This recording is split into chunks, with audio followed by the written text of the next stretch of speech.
গতকাল সকালে চাঞ্চল্যকর ঘটনা। কুমারটুলিতে দুজন মহিলা একটি ট্রলি ব্যাগ নিয়ে ঘুরতে থাকেন, আর তারপর দেখা যায় সেই ট্রলি ব্যাগের মধ্যে রয়েছে একটি মহিলার দেহাংশ। আর সেই যে খুন, তাতেই পরতে পরতে উঠে আসছে বেশ কিছু রহস্য। মধ্যম গ্রামে রবিবার খুন। রবিবার বিকেল 4টের সময় সুমিতা ঘোষকে খুন করা হয়। রবিবার থেকে বাড়িতেই পড়ে দেহ। সোমবার কলকাতায় ফাল্গুনী আরতি।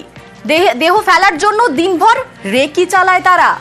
এমনকি দেহ পচনের গন্ধ ঢাকতে বাড়িতে স্প্রে ব্যবহার করা হয়। রবিবারের পর থেকে আর কি কি হয়েছিল আমরা সে বিষয়টা একবার দেখার চেষ্টা করব। আমাদের সঙ্গে সরাসরি রয়েছেন প্রতিনিধি সান্নিক। সান্নিক, রবিবার দিন খুন করা হলো সেই মহিলাকে, আর তারপর সেই দেহ লোপাটের জন্য নানান রকম পরিকল্পনা বিভিন্ন জায়গায় রেকি করা হলো। ঠিক কি কি করলেন রবিবার থেকে তারা, তোমার থেকে জানতে চাইবো।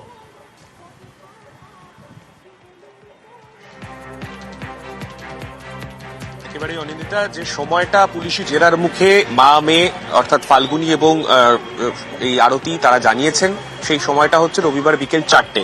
বিকেল 4টে খুন করার পরে কিছুক্ষণ যেহেতু একটা ঝামেলা চলছিল, তার মধ্যে মাথা গরমের একটা প্রসঙ্গ পুলিশের ক্ষেত্রে দেখছে, হয়তো মাথা গরম করে প্রথমে ধাক্কা মারা, তারপর সেখান থেকে অচৈতন্য হয়ে যাওয়া, তারপরে আবারও একটা হিটেড কনভারসেশন, সেইখান থেকে খুন।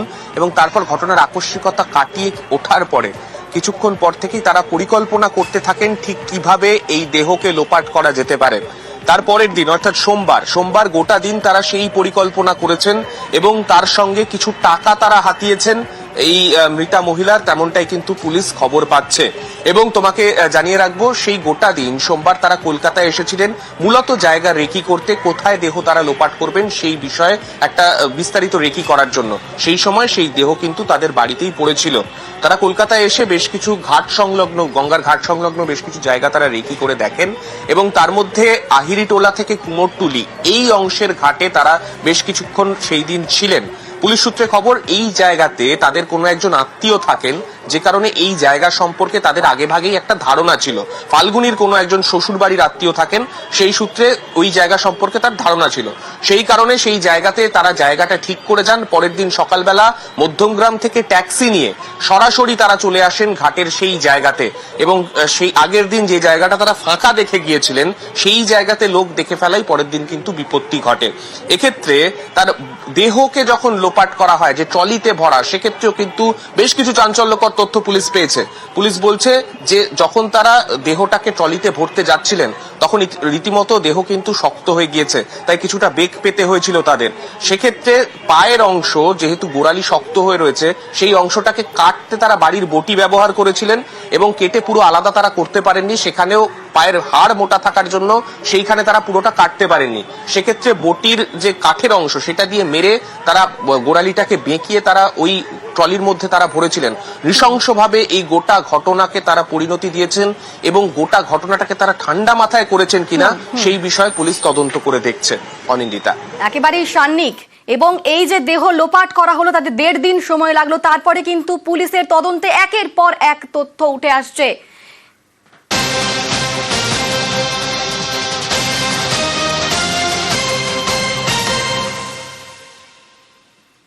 মধ্যম গ্রামে খুন করা হলো, তারপর কলকাতায় সেই দেহ নিয়ে আসা হলো। রোমহর্ষক খুনের পুনর্নির্মাণ করলো পুলিশ। কুমারটুলি থেকে ধৃত ফাল্গুনী ঘোষকে নিয়ে প্রায় 4 ঘন্টা ধরে পুনর্নির্মাণ করা হয়। কি হয়েছিল রবিবার বচসার সময় ধাক্কাধাক্কি হয়, মাথায় ঠুকে গিয়ে অচেতন হয় সুমিতা। তারপর পিসি শাশুড়িকে ইট দিয়ে মাথায় মেরে খুন করা হয়। বাড়ির পাশে ঝোপ থেকে সেই ইট উদ্ধার হয়েছে। কিন্তু তাছাড়াও আমাদের সঙ্গে রয়েছেন প্রতিনিধি জিয়াউল বলতে পারবে। জিয়াউল, একটি বটি ব্যবহার করেছে তার পা কাটার জন্য, তো সেই বটিটা এখনো পর্যন্ত কি পাওয়া গেল? আর আজকে সেখানে কি পুলিশ গিয়ে পৌঁছেছে? আজকের আপডেট আর কি কি পাচ্ছি আমরা?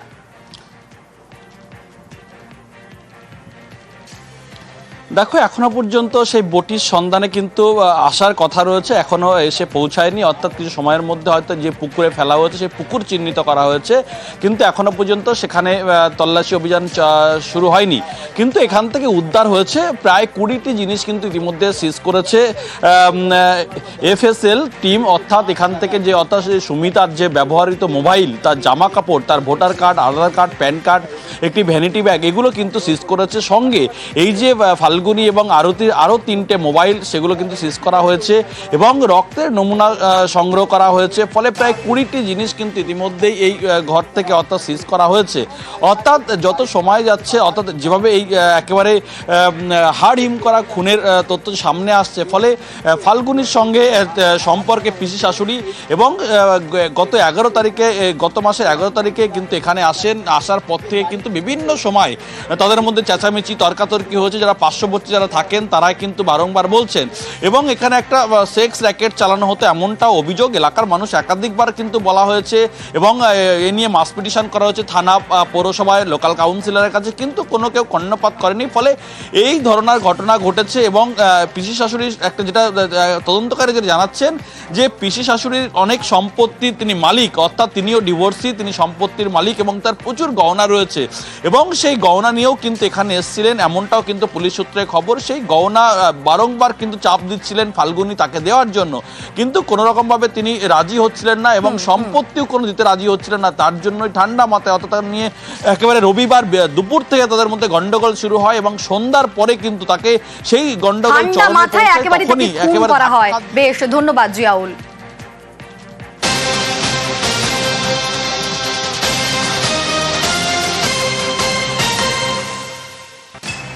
ধৃত ফাল্গুনী ঘোষ, যদিও এই ফাল্গুনীর আগেও অনেক অপরাধ রয়েছে। কি 2021-এ শিলিগুড়িতে সোনার গয়না ও নগদ চুরির অভিযোগে তাকে গ্রেফতার করা হয়। মামা শ্বশুরের বাড়ি থেকে সোনা ও নগদ চুরি করে ফাল্গুনী, পরে মুচলেকা দিয়ে জামিনে মুক্ত পায়। এমনই দাবি করছেন নিহত সুমিতা ঘোষের দাদা সুবল ঘোষ। সদ্যজাত সন্তানকেও চরম অবহেলার অভিযোগ।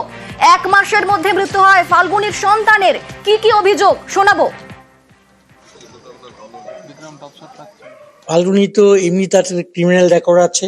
সে শিলিগুড়িতে চুরি করেছিল মামার শ্বশুরবাড়িতে, সেখানে ধরা পড়েছে এবং সে এখন বেলে আছে। তার কেস চলছে যে এনকেস সোশ্যাল এলিমেন্টস তার বাড়িতে আসা যাওয়া করে এবং তার বাড়িতে রাত্রে হুলস্থুল হয়।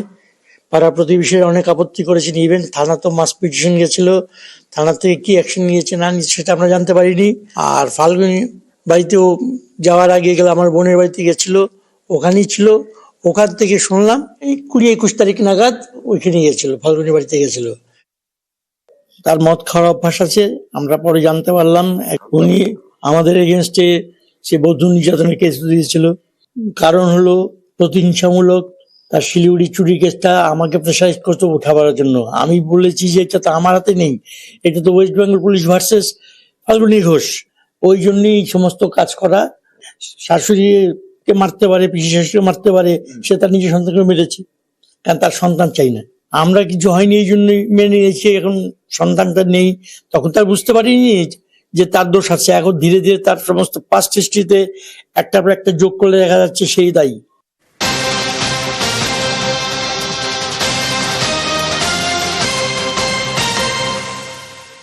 আর শুধু এখানেই শেষ নয়, তার স্বামী ডিভোর্স চাইছিল, তাও দেয়নি ফাল্গুনী। উল্টে তার কাছ থেকে বড় অঙ্কের খোরপোশের টাকা চাওয়া হয়, এমনটাই দাবি ফাল্গুনীর শ্বশুর বাড়ির সদস্যদের।